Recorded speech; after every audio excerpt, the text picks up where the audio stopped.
An appeal to my Muslim brothers and sisters. This is Mario V. Melendez's reaction to the Charlie Hebdo Muslim terrorist attack on January 7, 2015, in Paris, France, and posted on his Facebook page 6 days later, advocating for Islamic reformation. Here goes. An appeal to my Muslim brothers and sisters, Part 1. New York in 2001, Beslan and Bali in 2002, Madrid and the Philippines in 2004, London in 2005, Mumbai in 2008, Fort Wood in 2009, Moscow in 2010, London, Boston and Nairobi. In 2013, Nigeria, Oklahoma, Ottawa, Sydney and Peshawar in 2014. Barely a week into 2015 comes Paris, in an attack particularly contemptuous of freedom of expression. This partial list is growing, and their common denominator is way too obvious to still mention by name. Where will the next one be? When will it ever end? And, of course, there's the full-blown war in Iraq and Syria. Are we on the precipice of World War III? Can we still step back from the abyss? Some kind of profound reform has to come, and soon. Ad hoc and reactive denunciations by Muslims are no longer enough. Obviously, they shouldn't be all lumped together. Moderate Muslims are just as sickened by these acts as the rest of us, if not more so, since it's done in the name of their great and cherished religion, and the sins of a few should never be visited upon the rest. There will always be murderous sociopaths on the fringes of any given religion, with Jainism as the only definite exception given its absolute adherence to non-violence as epitomized by Gandhi. At least with Christianity, much of its excesses have been dealt with in the Reformation of the 16th century. It's by no coincidence that subsequently the Enlightenment and the full flowering of the Renaissance followed and swept over Europe.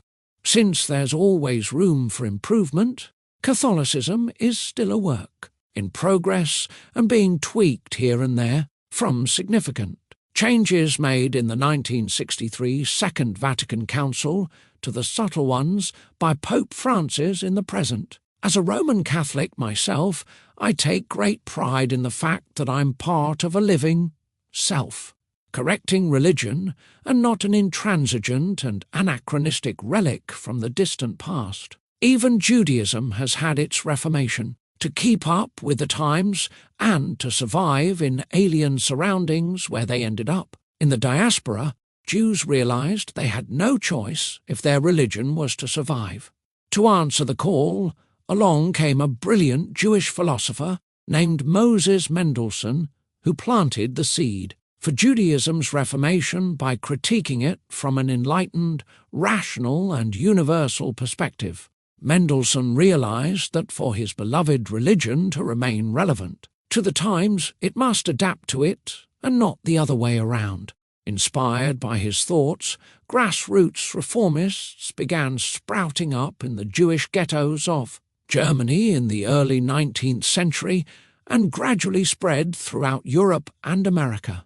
Judaism's reformation is proof that the absence of a pope-like central authority is no handicap to any religion desperately in need of reform, provided there's at least one malcontent to step forward to champion it, and there's adequate political will for the rest to follow suit. Mendelssohn was at the right place at the right time, a kind of historical serendipity that another brilliant philosopher, the Islamic world's Ibn Rushd, you'll meet him shortly, unfortunately wasn't gifted with.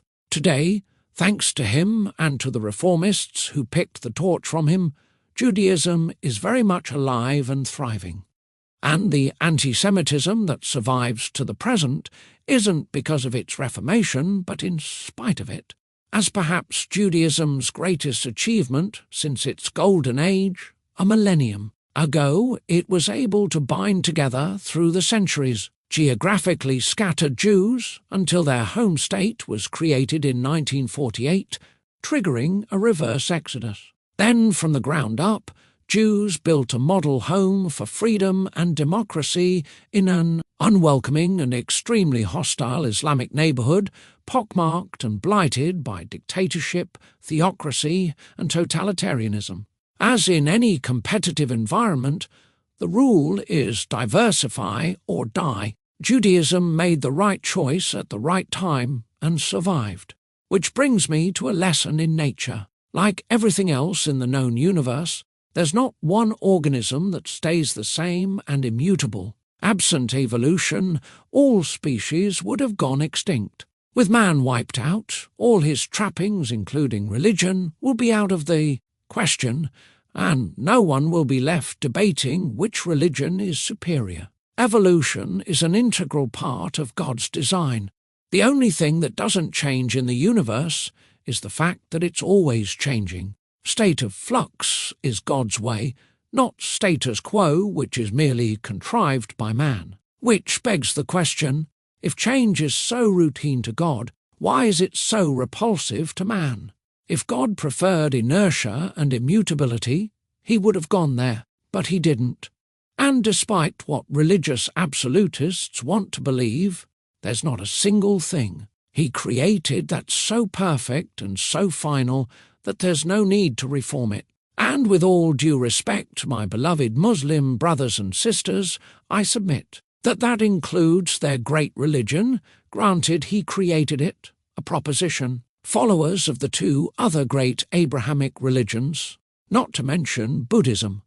Hinduism and others will of course find extremely debatable, but be that as it may, isn't the schism among and between Judaism, Christianity and Islam precisely because God's supposed revelations went through several revisions before he supposedly got it right? And even within each religion, there are scholars who argue that revisions were made at least in the earlier stages before the Torah, the Bible, and the Quran came to their present-day forms. These three great monotheistic religions were all fathered by Abraham of the book of Genesis.